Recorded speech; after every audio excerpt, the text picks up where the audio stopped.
глаза, чтобы вы смотрели в мои глаза, правду ли они говорят. Не только уста, которые могут научиться правильно говорить, но также и глаза, потому что глаза, вы знаете, это зеркало души, они могут говорить все, обо всем. Поэтому я хочу видеть ваши глаза и в то же время в ответ, чтобы вы увидели мои глаза. Вот. Я хочу быть ближе, иметь такое отношение с вами. И вам не мешает то, что громко? Кондиционер. Нормально, просто ты громче. Просто громче сделать. Не, я не то, что... Может быть жарко, если громче. Не, я понял. Они так и работают, да? Да, такое... Они так работают. Тебе мешает? Нет, нормально. Нормально, я могу говорить и так. Просто чтобы вам не мешало. И... Ближе микрофон. Ближе микрофон. Вот так вот. Да, вот хорошо. Я не знаю, знаете, когда ты привык уже вот так. Трудно переучиваться вот так вот. Но добренько. Я думаю, все равно, что вы услышите меня. И огромное спасибо пастору Юрию, Наташе, за то, что вы пригласили нас. Для нас это честь. Мы до сих пор проходим адаптацию такую небольшую. Вот, нас немного там, вы знаете, да? Штормит, клонит, но тем не менее мы держимся. Так что молитесь о том, чтобы здравый смысл восторжествовал над всякими физиологическими вещами. Вот. И для нас честь и привилегия быть здесь и делиться тем словом и сердцем прежде всего, потому что можно делиться словами, но, знаете, я предпочитаю делиться сердцем. Вот, потому что я верю, что когда у нас есть взаимоотношения от сердца к сердцу, когда что-то Бог производит в наших жизнях. И то, что я убежден в последнее время в церкви, вообще в теле Иисуса Христа, в церкви, когда я говорю о церкви, я говорю вообще о церкви как о теле Иисуса Христа, то в теле Иисуса Христа нет дефицита в знаниях. Сегодня нет дефицита, и, возможно, то, что вы будете слышать на протяжении этих дней, ничего нового для вас, как для вашего разума, вы не услышите. Но я не делаю ставку на то, чтобы удивить вас каким-то новым, каким-то вещам или еще что-то. Я верю в силу помазания Духа Святого, который способен принести это знание, оживить это знание, и чтобы это знание пришло в наше сердце. Чтобы мы на самом деле за эти дни не просто услышали какие-то проповеди, какие-то учения, но мне хочется, чтобы мы соприкоснулись с атмосферой реальности Бога. Хочется, чтобы на самом деле Дух Святой что-то произвел в наших сердцах. Хочется, чтобы это место, оно было, знаете, наполнено Его присутствием. Аминь. Чтобы Господь, Он совершил что-то с вашими сердцами прежде всего, с вашими душами во-вторых, и в-третьих, с вашими телами. Аллилуйя. Потому что мне хочется также молиться за больных. У меня желание всегда, когда я вижу людей, которые нуждаются в исцелении, у меня руки чешутся, в хорошем смысле этого слова. Вот, в хорошем смысле этого слова, то есть хочется возлагать руки на больных и молиться, и верить, что Бог верный. Аминь. Но Он сказал о том, что верующих будут сопровождать эти знамения, что они будут возлагать руки на больных, и Его часть исцелять их. Поэтому я в этом свободен. Мне самое главное доверять Ему, возлагать руки. Но если есть такое желание, то что удерживать его? Надо возлагать руки, правильно? И мне нравится то, что мы вышли как-то из, знаете, обычных церковных зданий, мы сделали такое вот спасибо за мудрость Божью. Вот. То, что, знаете, то, что я называю встречи без галстуков. То есть в такой неформальной обстановке, где мы будем не только в этом зале просто слушать, как там, я умничаю, Дэн умничает, там, Павел умничает, понимаете? А что мы будем непосредственно вместе жить, рядом кушать, то есть, как бы вы понимаете, да вот мы будем в реальном времени, в реальной обстановке, вот мы живые, а не так, что приехал, проповедал, все, и тебя все влюбились и сказали, вот такой классный, святой, святой, святой. Потому что не видели в реальной жизни. Просто вот святой и все, и уехал. Не кушает. Вот, и не кушали, не ели с ними, не видели его в быту, то есть и так далее, и так далее. И это нереальные проповедники, поэтому не влюбляйтесь в них. И, то есть, они, возможно, хорошие, вот, они, возможно, хорошие, а возможно и нет. Но чтобы, знаете, как один брат сказал такие вещи, знаете, что нужно делать, чтобы не разочаровываться? Просто не очаровывайтесь. Аминь. Чтобы не разочаровываться в людях, не очаровывайтесь ими. Потому что это очень просто, друзья, на самом деле. Потому что многие просто разочаровываются, когда они влюбляются в людей за кафедрой. А на самом деле, то есть разочаровываются, когда они видят их в жизни. Не забывайте, что мы люди. Мы ходим в этом бренном теле. Мы несовершенны. Но то, что я знаю точно, кто вас не разочарует. И вы знаете правильный ответ, да? И вы знаете точно правильный ответ. Поэтому, несмотря на то, что я буду говорить и делиться в эти дни, мне нравится то, что у нас будет общение.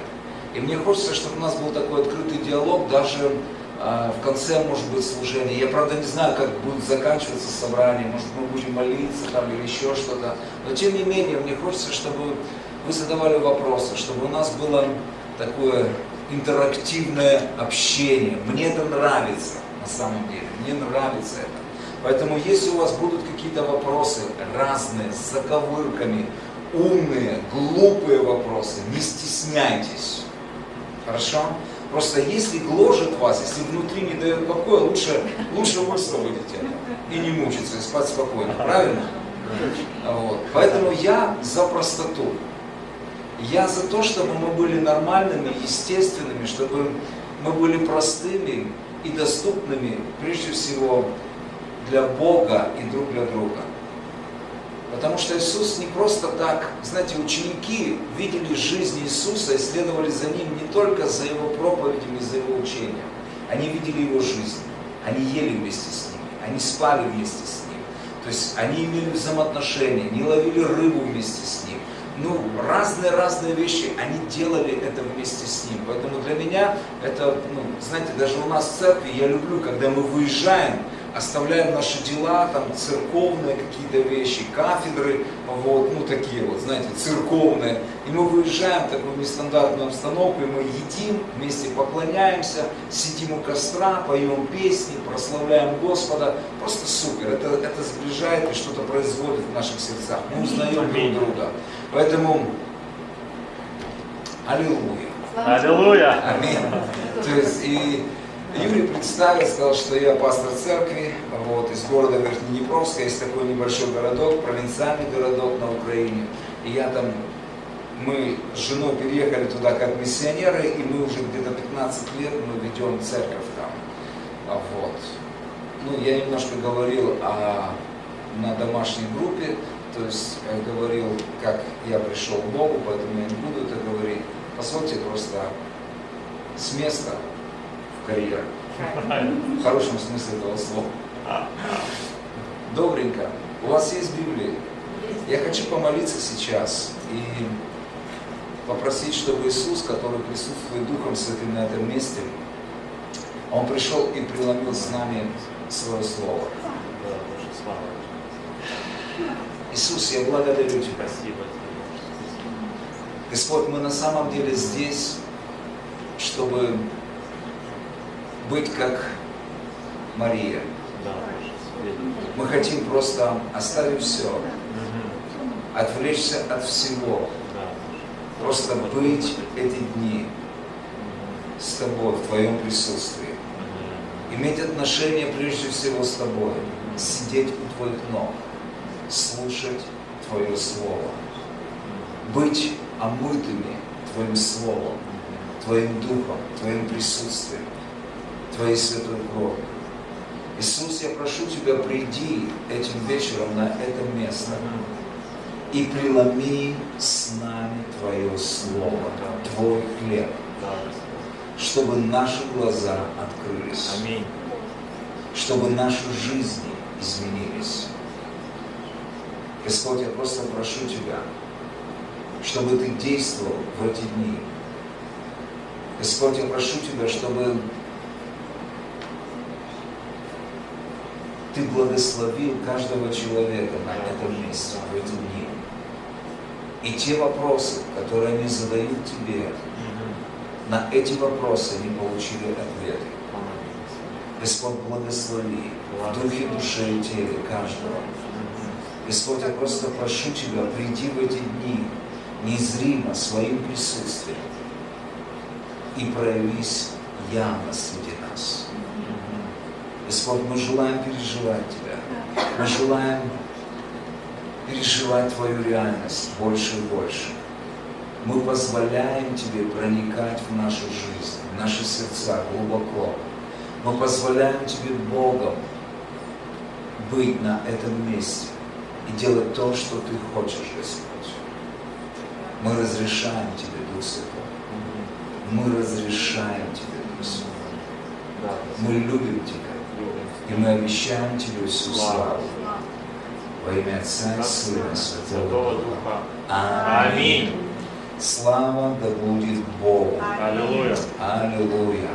И когда пастор Юрий, он написал о теме ретрита, и он говорит, как базовое место, от которого мы отталкиваемся, я сегодня прочитал, это место, которое звучит так: приблизьтесь к Богу и приблизиться к вам. И я немножко поумничаю, позвольте мне, потому что я немножко знаю историю написания этого письма, я знаю стиль написания этого письма, я знаю дух этого письма, и я знаю, какой смысл вкладывал апостол Иаков, когда он писал это письмо. И я просто скажу, что немножко, и я сегодня с Павлом делился, говорю, интересно, что Юрий имел в виду, когда он говорил, приблизьтесь к Богу, приблизиться к вам. Потому что на самом деле там очень серьезные вещи. Этот стих звучит хорошо, когда ты не знаешь весь контекст. То есть приблизься к Богу, и все будет классно, и Он к тебе приблизится. Но смысл на самом деле очень серьезный.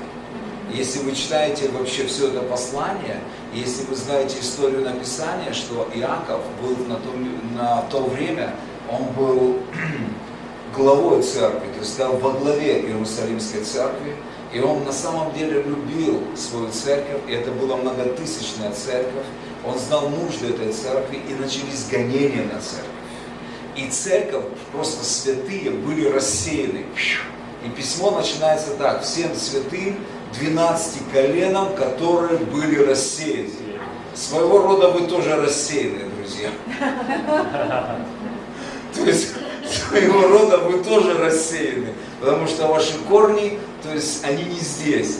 И, не гонение наверняка у вас просто, но тем не менее. И можно так сопоставить это все, что это где-то близко.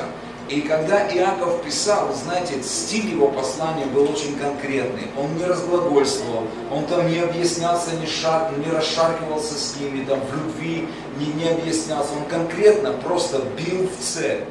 Он просто, если вы увидите стиль этого послания, он четко, то есть без всяких поклонов, просто говорил. И церковь на самом деле была рассеяна. Церковь, которая была исполнена Духом Святым, церковь, которая жила в сверхъестественном, вдруг, не по своей воле, просто была разогнана. Они боялись за свою жизнь, потому что указы, которые были там, и действия, которые применялись к христианам, то есть это угрожало их жизни, поэтому они бросали свою собственность, они брали котомки свои и убегали за лучшей жизнью. И они были рассеяны по всему лицу земли, то есть, на тот момент. И апостол просто писал, потому что он видел, он знал, что начало происходить. Потому что когда эти люди были в церкви и жили вот этой сверхъестественной атмосферой, все было нормально с ними. В их духовной жизни все было нормально. Они любили Господа, они были увлечены Богом, они приближались к Нему, то есть все было нормально. Но когда они оказались за стенами вот этого духовного покрытия, то есть они начали просто выживать. И выживая, они шли на компромисс со своей верой на компромисс с Богом и так далее, и так далее, и так далее, и так далее. И поэтому Бог уже становился, и те ценности, которые культивировались у них в самом начале, уходили в сторону. Просто уходили не на первое место. Их увлекала их жизнь, их заработок, их финансы, чтобы их нужды были восполнены.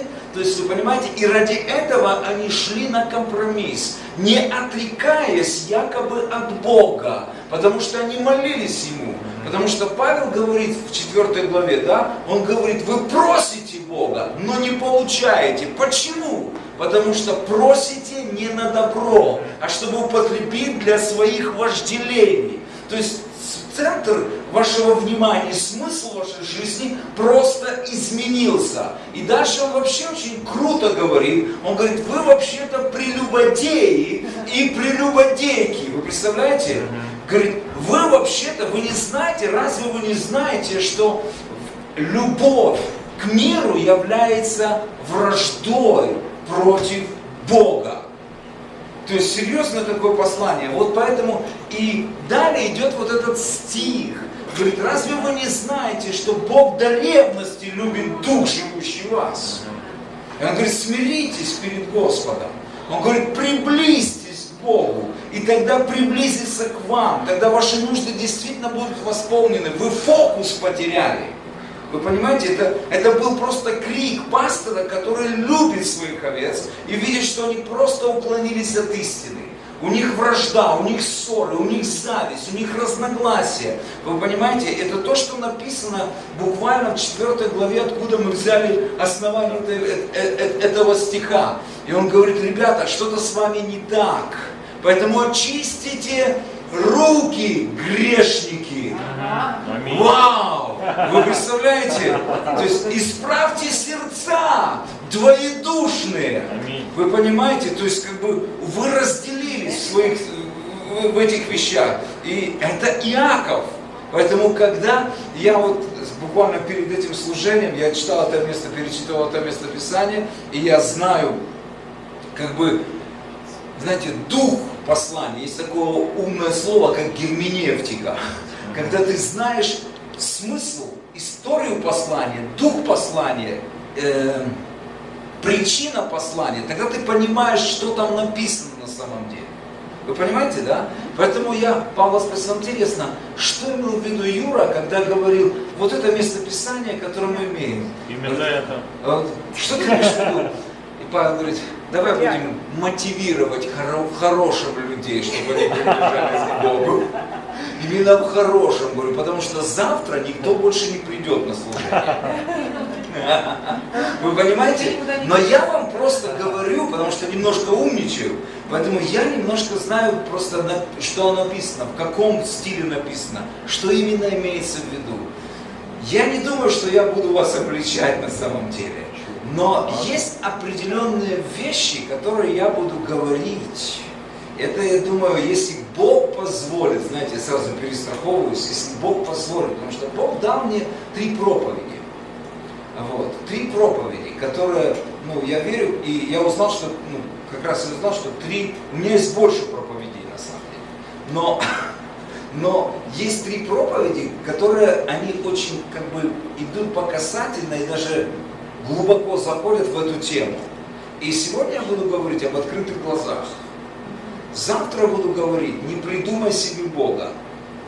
И 3-ю проповедь я буду говорить то есть это проповедь как вызов, она больше как учение, желая реальности Бога.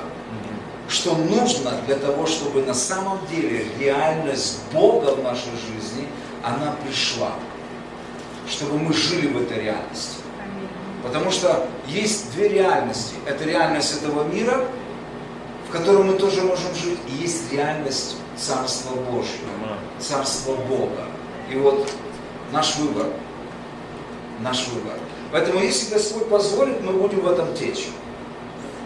Если Он захочет что-то изменить, мы будем течь в другом. Но это мы открыты. Поэтому, слава Богу, мы позволяем Господу. Ничего, Аллилуйя. Аллилуйя. Поэтому, друзья, я хотел бы, чтобы мы открыли послание Ефесянам, 1 главу. Довольно знакомое местописание, потому что это молитва апостола Павла, который молится о Ефесской церкви, и он говорит о том, чтобы Бог дал нам духа премудрости и духа откровения к познанию Его. Чтобы Он просветил глаза нашего сердца. Чтобы мы познали, в чем состоит надежда призвания Его для нас, какое богатство Его в нас, какая сила Его в нас. То есть Павел молится о духе премудрости. Он говорит, он просит, чтобы дух премудрости и дух откровения, он пришел в церковь. Чтобы открылись глаза. Он говорит о глазах. Он говорит о том, чтобы верующие увидели. И я, друзья, вы понимаете, как важно вообще-то в физическом мире видеть. Вы понимаете, да?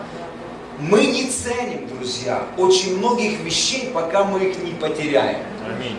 Вообще у нас удивительная способность. Мы начинаем ценить людей, когда они уходят из жизни. Мы начинаем ценить то, что у нас было, но мы теряем. Вы понимаете? Это своего рода такая неблагодарность. Это неблагодарность – самый распространенный грех в мире. Аминь. Ну ладно, грешники грешат, они не знают. Но этот грех присущ верующим. За все благодарите. Аминь. Вы помните? За все благодарите. Будьте благодарны. Мы забываем эти простые вещи. Но, друзья, неблагодарность – это грех. То, что мы видим, наши глаза видят, это великое благословение. Поговорите с людьми, которые потеряли зрение или родились слепыми. Они скажут: ты счастливый человек, потому что ты видишь этот мир. Ты видишь этот мир. Вы понимаете? Когда у нас есть руки и ноги, мы не ценим то, что у нас есть руки и ноги. Но когда люди теряют эти способности, они начинают ценить. Когда мы дышим, когда мы обоняем, осязаем и так далее, и так далее, и так далее. Друзья, есть за что благодарить Господа. Вы понимаете? Да. Поэтому очень важно, мы говорим, наша тема «Открытые глаза». Видеть – это великое благословение. Наслаждаться тем, что Бог сотворил. Видеть своих детей, видеть, как они растут. Видеть вообще, как все вокруг изменяется. Это великое благословение. Это великое благословение. И это очень важно видеть. И это важно не только в физическом. Если это важно, вернее, в физическом, то, я вам скажу, это очень важно и в духовном. Поэтому Павел, он молится, он говорит: я молюсь, чтобы Бог дал вам духа премудрости и духа откровения. Потому что этот дух, только этот дух способен открыть глаза вашего сердца. Только Дух Святой способен открыть ваше сердце. Чтобы вы увидели. И, друзья, в этом есть великое для нас, как верующих, великое благословение, как для церкви. Познание Бога и то, что даровано нам Христом, возможно только через глаза, которые видят. Поймите, Бог здесь исключает как бы наш разум. Он говорит к нашему сердцу. И кто-то сказал, что самый долгий путь вообще Бога – это от разума в наше сердце. Потому что головы наши могут пухнуть от знания, но наше сердце быть дистрофиком и неразвитым, неразвитым. Поэтому это очень важно. И знаете, есть разница, когда вы идете с закрытыми глазами и когда вы идете открытыми глазами. Согласитесь? Можно взять пример? Брат, Как тебя зовут? Тебя. Максим. Можно попросить тебя? Подойди сюда, пожалуйста. Закрывай глаза. Мы поддерживаем.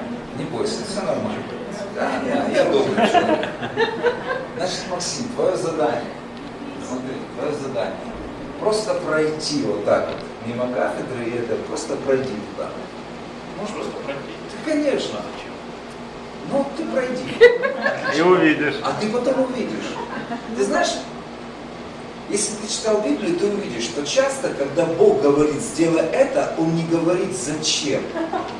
Он говорит это потом.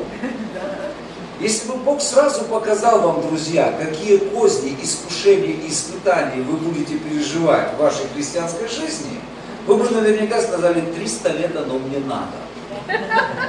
Поэтому иди, Максим. Поэтому, Максим, пройди, пожалуйста. Что тебе стоит? Да. Смотрите, как он уверенно идет. Чудесно, чудесно.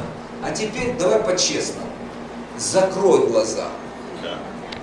И сделай то же самое с закрытыми глазами. Хорошо, закрой, хорошо, закрой. Хорошо. Если вы внимательны, вы заметили, да?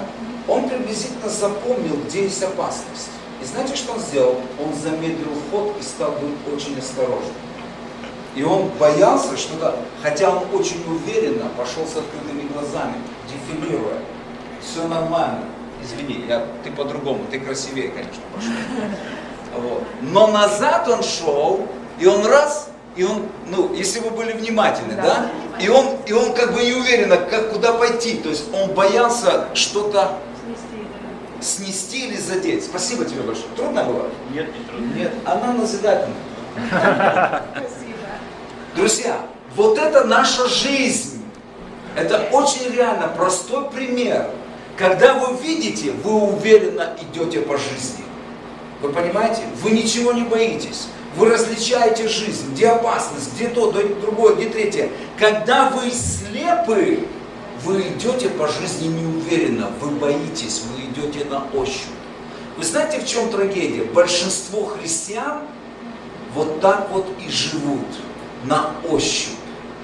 Там боятся, там что-то не так, там неуверенность, там страх, там или еще что-то. Вот так мы живем. К сожалению, большинство верующих так и живут. Поэтому, как вы считаете, важна эта тема «Открытые глаза»? Насколько важно, чтобы наши глаза видели? Если мы говорим о вере, друзья, то вера в Бога не слепа. Вера в Бога, она видит. Потому что я сам вырос в движении веры, где мне говорили, неважно какая проблема, хоть стена перед тобой, ты просто беги.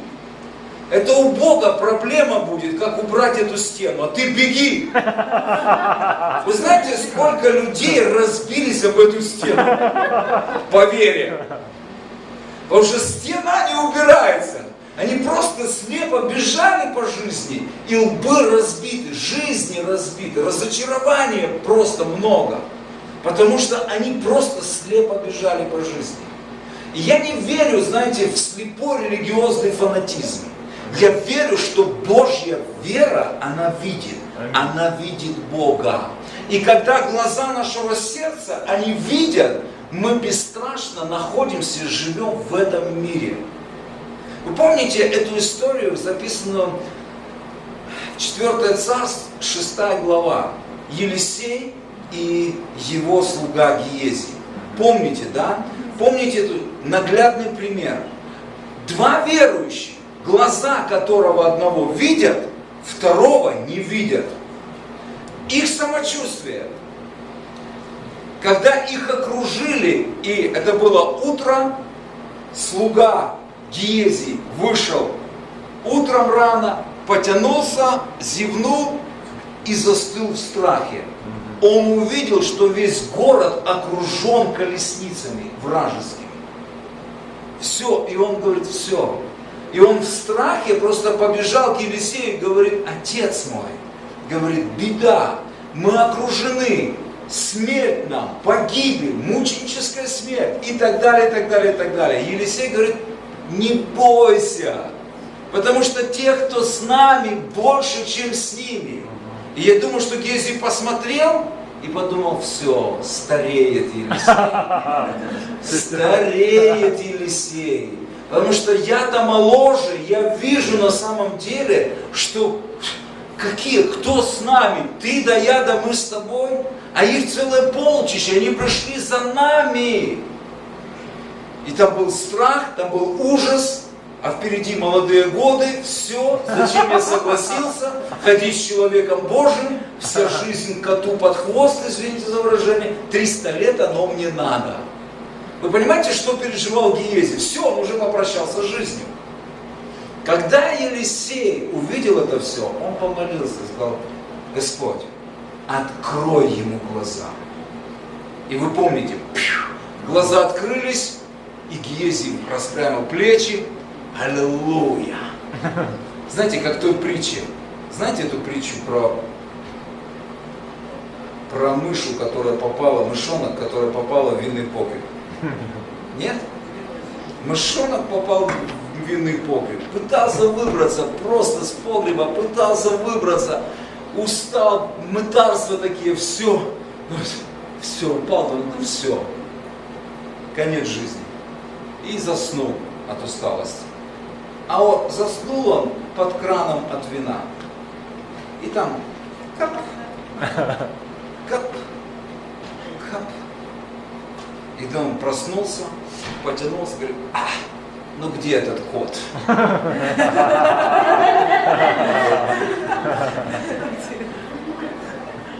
Вы понимаете, на самом деле, когда глаза наши видят, глаза нашего сердца, наша жизнь другая, друзья.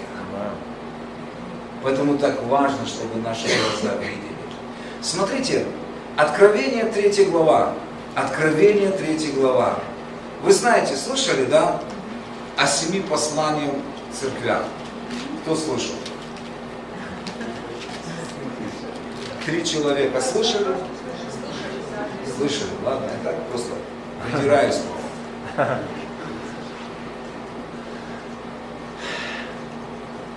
Меня интересует послание 7 церкви, Ладикийской церкви. Многие теологи говорят, что это состояние современной церкви. Многие теологи говорят. Я хотел бы просто прочитать вот это вот послание, потому что там есть очень важные вещи относительно нашей темы, о которой я говорю. Ангелу Ладикийской церкви напиши так, напиши, так говорит Аминь. Свидетель верный и истинный, начало создания Божия. Знай твои дела, ты не холоден, не горяч. О, если бы ты был холоден или горяч. Но как ты тепл, а не горяч, не холоден, то извергну тебя из уст моих.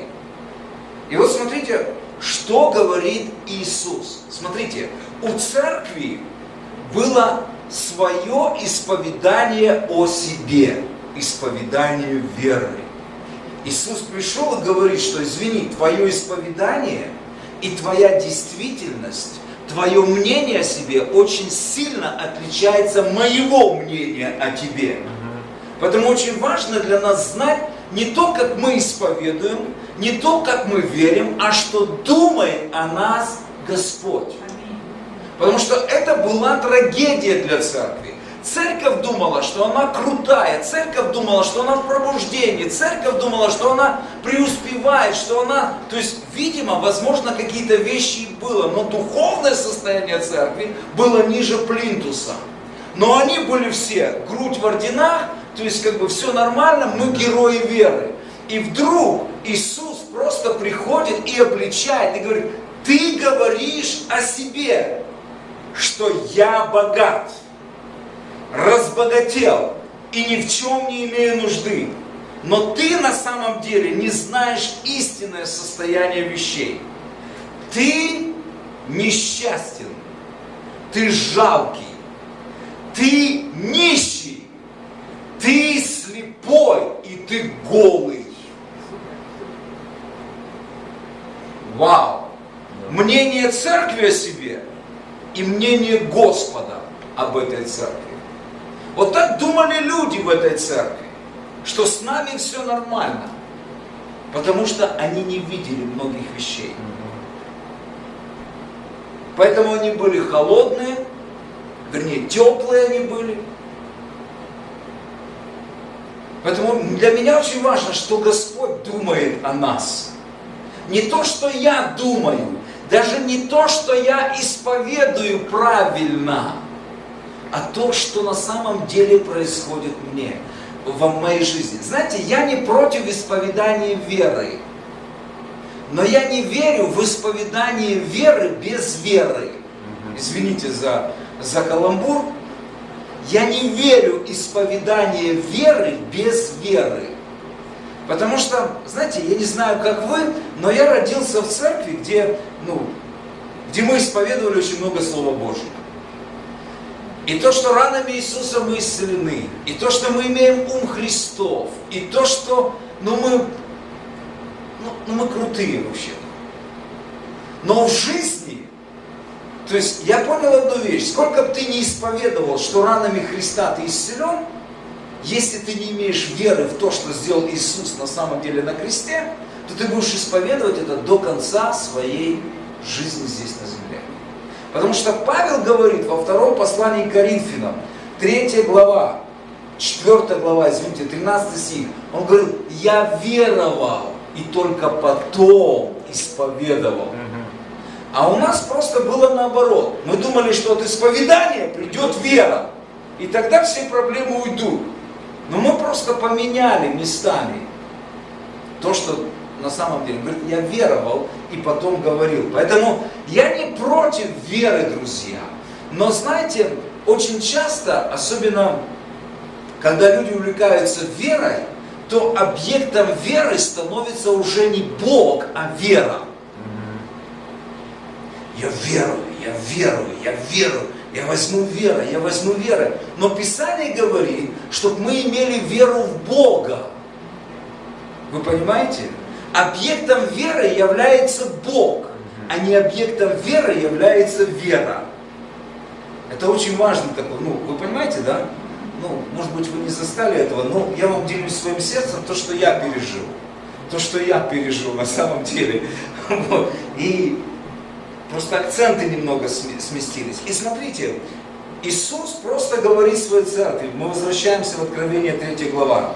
Ты говоришь, я богат, разбогател, ни в чем не имею нужды, а ты не знаешь, что ты несчастный, ты жалкий, ты нищий, ты слепой, ты наг. И он говорит, я советую тебе купить, приобрести, заплатить цену у меня, золото огнем очищенное. Мы не будем, это не наша тема сегодня, но во всем Писании прообраз, пророческий образ золота огнем очищенное, это живое слово, это рема, это откровение, которое приходит от Бога. Бог говорит, купи, заплати цену, чтобы жить моим откровением. И Он говорит также, одежду белую, чтобы тебе одеться, и не видна была срамота наготы твоей. Это святая жизнь перед Богом. Святая жизнь перед Богом, святость. И дальше Он говорит, и купи глазную мазь, чтобы тебе помазать глаза твои, чтобы видеть. И глазная мазь, друзья, то, что я верю, это полнота присутствия Духа Святого в нашей жизни.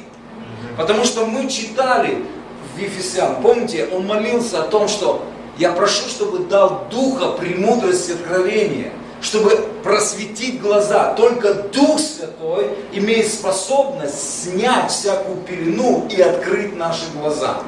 Вы понимаете? Поэтому очень важно видеть нам, друзья. Очень важно видеть. А открытые глаза, они высвобождают веру.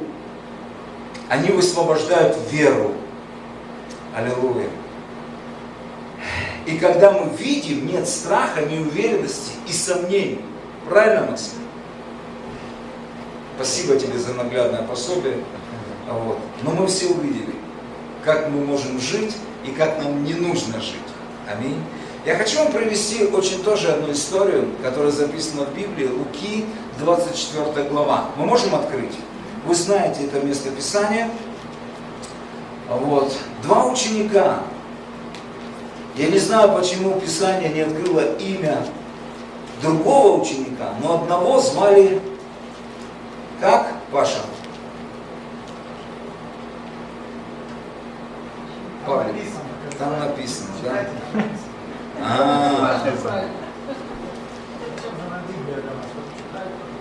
Понятно. Клеопа его звали. По-нашему Клёпа. Клёпа. Не, Клёпа это собачка. Клёпа это собачка. Собачек. Клёпа это собачка. Но был один Клёпа. Его друзья. Очень важно понимать суть этой истории. Это были два ученика, которые ходили с Иисусом. Они были в самой крутой библейской школе. Это правильно. Да. Не Иисуса Навина даже, а в библейской школе Иисуса Христа. Их непосредственно учил Иисус Христос. Они знали все богословие, всю теологию, они знали все, что будет в конце времени, они знали все. Вы можете себе представить? Они были подкованы, друзья, теологически, они были теологи. Но проблема была, что они были подкованы теологически, но не имели переживания этого слова. Вы слышите? Я верю, послушайте меня, что христианство это не религия.